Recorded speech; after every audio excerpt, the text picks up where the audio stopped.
IHGN Studios, it's Braves Beat. Hello Braves, and welcome back to another episode of Braves Beat for the 2022 to 2023 school year. I'm Izzy Warsham. And I'm Sarah Beck. So Izzy, how are you feeling about your first few weeks of senior year? You know, it's good. I'm chilling. Word. Well, there's a lot of news to cover, so let's get on with it.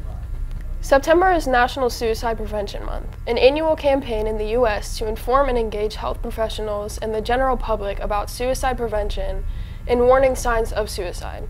By drawing attention to the problem of suicide, the campaign also strives to reduce the stigma surrounding the topic, as well as encourage the pursuit of mental health assistance and support people who have attempted suicide. If you or anyone you know is struggling with the thoughts of suicide, please talk to someone or call the hotline. We have a new addition to the Braves family. Katie Green got a chance to interview our new middle school principal. Over to you, Katie. Hello Braves, I'm Katie Green and I would like to introduce the new middle school principal, Miss Gentine. Hi, welcome to the school. Thanks so much. I've heard that you've taught previously here. Could you tell me more about that? Yeah, absolutely. So I taught at Mason High School for 4 years, and then I had met who is now the principal at Indian Hill, the principal before Mr. Damadeo, was Dr. Shelton, and I had worked for him at Mason. And so I came over, he invited me to come teach here for a year, so I taught high school English right next door to Mr. Witt. And after doing that for a year, I loved it, but Mason invited me to come back to be an assistant principal at Mason Middle School. So it was a really hard decision, but I left here to go be an assistant principal at Mason Middle. So what are your expectations for this school year? Yeah, you know, the middle school is obviously unique because it doesn't exactly exist in a structure this year. So our big work, I think, is to maintain a high level of excellence for students, but to really focus in, especially coming out of COVID and then into the construction, how do we create a sense of unity that we're one school in 3 different locations. And so we'll really be working together as a staff and as a group of students in a community to figure that out, so that way we can be unified when we do get to open up the building. We go back in as one school. Is there anything else you'd like to share with the students today? I just am thrilled to be back at Indian Hill. Everybody has been incredibly kind and welcoming and generous toward me, and I'm just really excited to be a part of the Brave community. Well, we are excited to have you. Now back to the news desk. Welcome to Indian Hill, Mrs. Gentine. This year's homecoming theme is 50s rock and roll, and the dance is on October 1st at 8 p.m. If you need service hours, we have decorating that morning from 9 a.m. to 11 a.m., as well as cleanup after the dance. Powder Puff and Movie Night is on September 29th, and we are watching Grease. September 30th is the pep rally and the homecoming parade and game. Everyone be sure to come to these iconic high school events. The Visionary Media Team is a student-ran team started by Daniel Chen to connect with businesses and charities from videography, photography, video editing, and graphic design. Internship level experience for high school students. Check this out.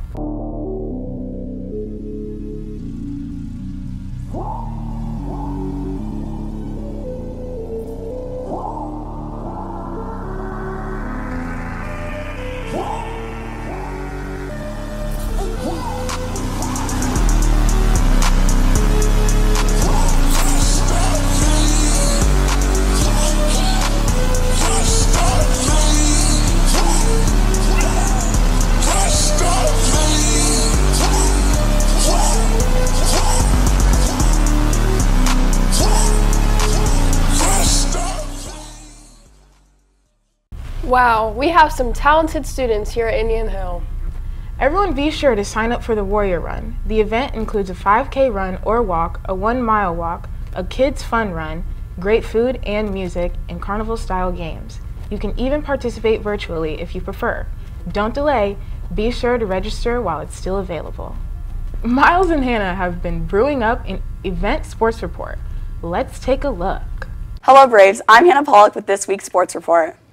And I'm Miles Wilson. Starting off the week with volleyball, the Braves defeated Marymount last Thursday 3-0. There was a record-breaking student section turnout to help cheer on the Braves as they crushed their league rival. Over the Labor Day weekend, they played Goshen and won 3-0. This week, they played 2 CHL games against Taylor and Madeira. In the Taylor game, they scored a huge victory of 3-1. Shout out to senior Julie Lewis for that fantastic kill that won the match. The Braves Beat team will have the results for the Madeira game in next week's episode. Our volleyball Braves will have their next game at home on Monday night against Wyoming, so let's fill up that student section. The theme will be whiteout. Now on to our girls golf. Senior Piper Isgrig shot at 37, becoming a medalist at the Little Miami this past weekend, while freshman Alyssa Kerr shot a 43. The girls had a match against Madeira on Tuesday, and Isgrig became a medalist again, shooting 42. Kerr shot a 46, and junior McKenna Peterson shot a 48. Great job, Lady Braves. This upcoming Wednesday, they play Marymount at the Grizzly, so wish them luck. If you are interested in becoming part of the girls golf team, contact Athletic Director Brian Phelps. Now let's move on to our boys golf team. The Braves remain undefeated on the year with the win over Lakota West at the Mill Golf Course, with shooting a score of 151. The Braves have a busy week with the tri-match against Madeira and Marymount at Terrace Park Country Club this Saturday, and the Hadley Field Classic at Glenview Golf Course on Sunday. Hannah, you're the best Braves Beat co-reporter by par. Aww. Another team that is killing it is our girls soccer team. They played over the Labor Day weekend against Batavia and crushed them 3-0, with goals by senior Xavier University commit Mia Fiore, senior Emerson Evans, and freshman Sabrina Mangialardo. They then played Marymount on Wednesday and won 3-1 with 2 goals from junior Ashley Singer, and one of them assisted by Fiore, and a goal from senior Lizzie Consolino, assisted by junior Michelle Lindberg.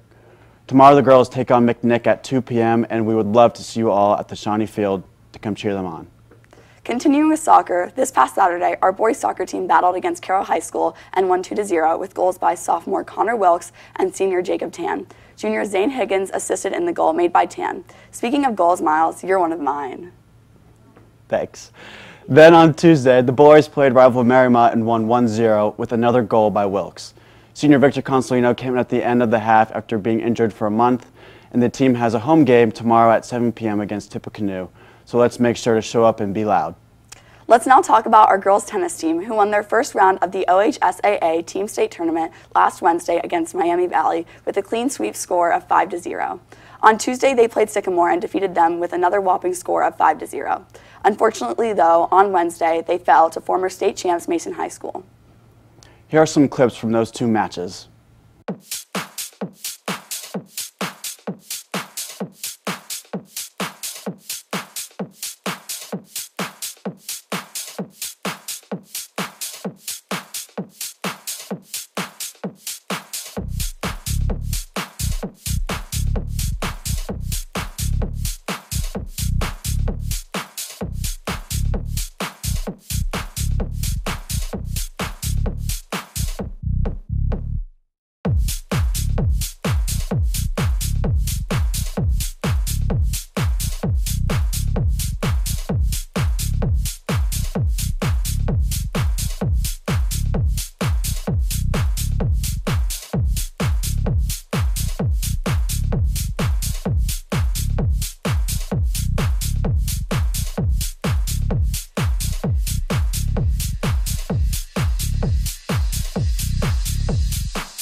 Wow, what great tennis.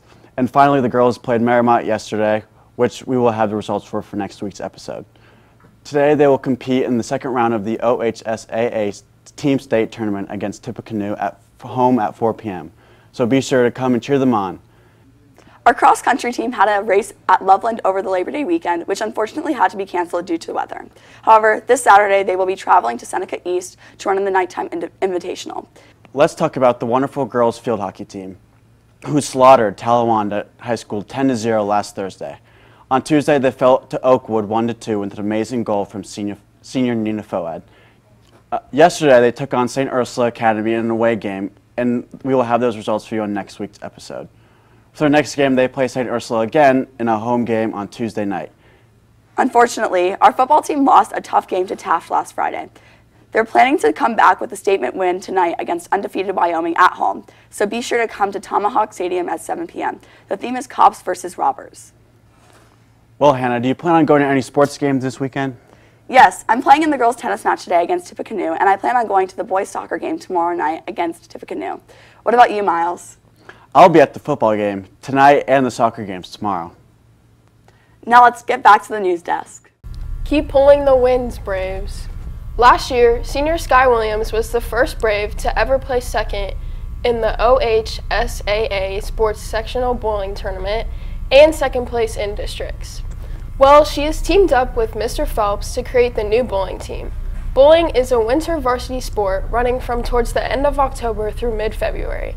They're looking for guys and girls who are willing to be committed to the team. No prior experience needed. They will be holding an open bowl at Crossgate Lanes on Sundays from 2 to 4 p.m.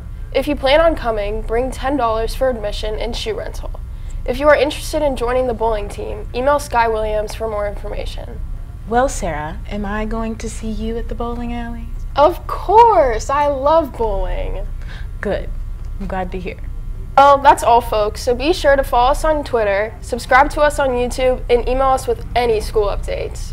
And remember, stay classy, Indian Hill. So guys, we're going to be asking people at lunch, are you smarter than the 5th grader questions? Let's go. Who was the 5th president of the United States? James Madison. James Monroe. Taft. Can I phone a friend? John Adams. Donald Trump. Okay, what are the 3 states of matter? Liquid, solid, and gas. Okay, good part. What do you call an angle that's less than 90 degrees? An acute angle? Yeah. What are similar sounding words called? What? Like rhyming? Okay. Who invented the light bulb? Edison.